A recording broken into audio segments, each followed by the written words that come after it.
Hola amigas, estoy aquí un domingo más. Es algo inédito, no sé cómo me lo estoy montando. En este vídeo vamos a hablar de cómo escribir un guión y cómo escribí yo mi primer cortometraje dirigido y escrito, no en estilo amateur, no grabado tú con la cámara de tu casa. Que creas, chica normalita. Si te gusta el cine o la escritura, te pica la curiosidad de este tema, que eres bienvenido. Te voy a explicar como unas reglas que me sirvieron a mí, tanto que me han explicado profesores, que he investigado o que me he aplicado yo por mi propia cuenta. Lo más básico, la regla de las reglas, que a mí me costó bastante aplicarla porque antes de estudiar y escribía, yo directamente me enfocaba en una imagen que tenía en mi mente, ¿no? Yo era muy videoclipesca. Imaginaba una escena, incluso un diálogo, una conversación, y yo a partir de ahí empezaba a escribir. Que no está mal, es decir, la mayoría de gente que es muy visual nos pasa esto. Y más, imaginamos una escena y a partir de ahí desglosamos sin tener en cuenta los tres actos: planteamiento, confrontación y resolución, que también se puede extrapolar a crisis, clímax y mensaje final. Todo el desarrollo de la historia. Persona que le gusta mucho el cine contemplativo y costumbrista, me costaba mucho encontrar un incidente indicador que diera la vuelta a la historia y no fuera tan irrelevante. Peli chill, de estar cómodo en tu casa. Me costaba encontrar mis tres actos, pero os recomiendo encarecidamente. Yo este libro lo conseguí en Amazon, me costó, diría que 10 euros, porque era de segunda mano y estaba perfecto. El guión de Robert Hake. Yo lo tengo en mi habitación, me lo he leído 2 veces. Hay cosas que aún me cuesta que se me queden. La imagen que yo tengo en mi mente es el triángulo que explica como las 3 tramas que existen en el mundo del cine, 3 maneras de explicar historias, y me sirvió muchísimo al capítulo que hablaba sobre Casablanca, que lo desglosaba el guión, cada intención de cada palabra del diálogo, que eso está muy bien porque simplemente la escena siempre tiene que tener una intención, no puede ser de relleno, tienes que pensar qué va a aportar para mi mensaje final, qué dice de mi personaje, fases que debemos pasar aunque nos dé tremenda lata, porque si fuera por mí estaría escribiendo el guión, o sea, y diálogos, que es lo que más me gusta. A mí escribir diálogos me flipa, con la piel de persona, y es como, siempre he sido muy Wattpad. Obviamente necesitamos la idea principal, pero la idea temática. ¿Por qué explicas lo que explicas? El mensaje de tu historia, lo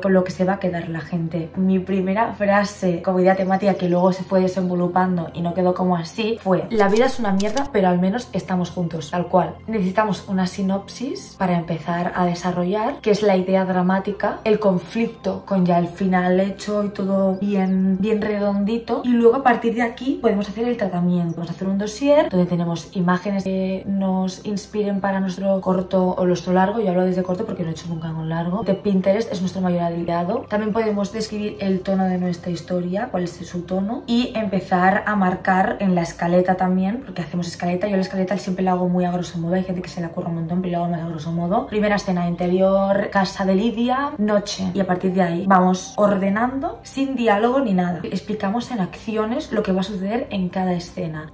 Escribir un logline. ¿Qué significa un logline? Cuando me lo dije yo, pero esto no es una sinopsis. Pero no, amiga. Es una frase corta que tiene que contener acción, protagonista, lugar, contexto histórico y fuerza antagonista. Digo, mi ejemplo era Espiral, así se llama el cortometraje. Espiral: una madre soltera con un trabajo nocturno precario lucha por mantener a sus hijos. A pesar de vivir una espiral de sobreesfuerzo, ausencia y cansancio, esta familia se esforzará para que el calor del hogar no se debilite. Un poco larga, me cuesta mucho a mí ser escueta. Tenemos el storyline, se utiliza más en temas largos. Yo no hice storyline. En este vídeo no hablaré guión técnico porque esto ya es fase rodaje. Gusta este tema, seguramente ya lo haré yo, aunque a nadie le guste porque a mí me encanta hablar de esto. Hablaré sobre el guión técnico, que eso es un embole que no veas. Este es arrugado y maltrecho mi guión. Hablamos de la forma que tiene que tener. Es importante el encabezado, esto de aquí. Siempre tiene que tener un orden. Tenemos que poner el número de la escena, si es interior o exterior, para situarnos, dónde estamos, puerta de metal, parking. Tiene que haber un punto de sitio a sitio, y exterior, punto, puerta de metal, parking, punto, el amanecer. Y siempre en mayúsculas y si es posible en negrita, para que sea más fácil de localizar a la hora que estemos rodando, por ejemplo. Te sitúas mucho mejor. También hay que tabular el guión, es decir, tiene un espacio por aquí y otro espacio por aquí, y eso es tabular. Hay aplicaciones que te lo hacen solo, si no lo puedes hacer tú. Yo lo hago en el Drive. Es buscar en la parte de arriba, en herramientas, buscar formato y aumentar sangría. Aplicaciones donde es más fácil. Ya hay una gratuita que se llama Fading. Si queremos hacer alguna acotación, por ejemplo, el tono de voz, suena algo en en escena justo cuando están hablando, que lo pongas en cursiva, entre paréntesis, que está hablando en escena, no sale, poner su nombre, Hydra, entre paréntesis, o errores que podemos cometer. Un guión, esto le puede pasar mucho a gente que está acostumbrada a escribir de manera literaria. Hay que escribir en términos de acción. No se pueden escribir cosas que no se pueden filmar. Juan va al bar de siempre. ¿Cómo sabemos que va al bar de siempre? Tiene que haber una previa. Tienes que enseñarlo, no decirlo. Frase típica, Juan, lo de siempre. Tú ya entiendes que esa persona que siempre va ahí en presente. Y en tercera persona, lo que está pasando le está pasando a otra persona. Explicarle a un invidente todo lo que está pasando. Esto me lo dijo una profesora y se me quedó ahí clavado, ¿eh? Por ejemplo, Valeria, 46, tienes que ponerlo cuando empiezas a escribir sobre un personaje, tienes que poner la edad que tiene. Sale por una puerta de metal, de lo que parece una nave. Tiene el pelo corto y recogido en una coleta. Lleva ropa de trabajo, chaleco amarillo reflectante, pantalones grises que le vienen grandes. Camina por el parking para salir de la nave. Ten en cuenta que al principio, cuando sale un personaje, tienes que describir un poco sus características, no explicar de las uñas que llevas son de color rojo y tiene perlas, a no ser que sea trascendente en la historia. Así que hay que dar detalles de dónde estamos y lo que vemos. Que aporte. Si no importa de qué color es la puerta,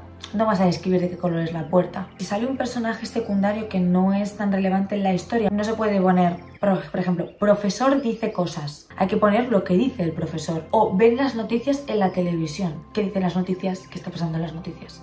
Y aquí pasamos a una parte compleja, pero que me encanta, que es la creación de personajes, que nos pueden quedar a veces personajes bastante lineales. Hay 4 cosas que, mira, yo en las clases de creación de personajes me costaba integrarlo, porque cuando tienes la historia ya en tu cabeza, es muy difícil ir más allá en tus personajes. Hablar en términos actorales es muy difícil, porque tú tienes una idea en la cabeza, que luego es muy diferente a lo que ellos tienen en la cabeza. Intentar transmitirlo y hay acción en ello es difícil, porque tú puedes explicar, pero que hay acción en ellos es mucho más difícil.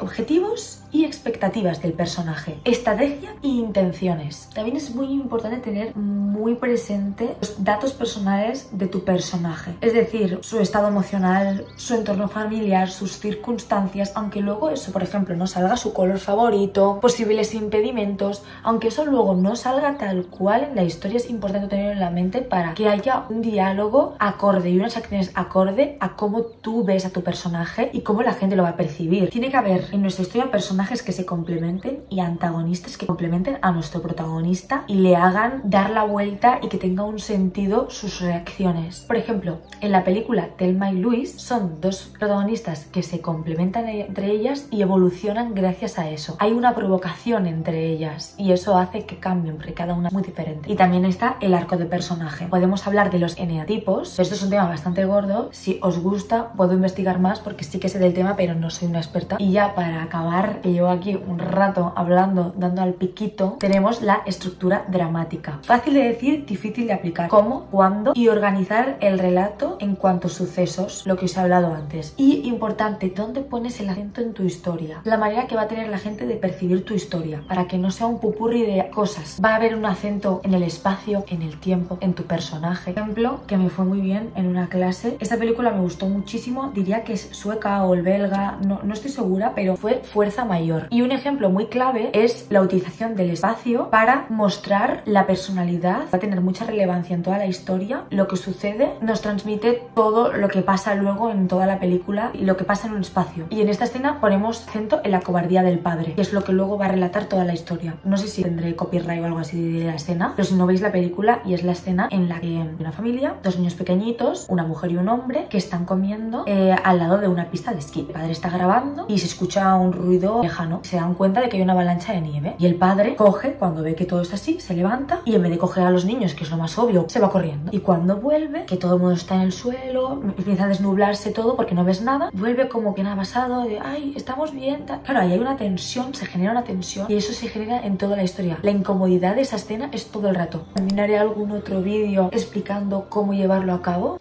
Y nada, hasta aquí este vídeo. Espero que a alguien le haya podido motivar y que algo que haya dicho no lo supieras, digas ¿qué? ¿Cómo? Bueno, a lo mejor lo sabes todo, pero bueno, te he entretenido un poco. O simplemente estás aquí y dices ¿qué hago? Estaba yo duchándome y sigo escuchando esta penca. Pero bueno, gracias por verme.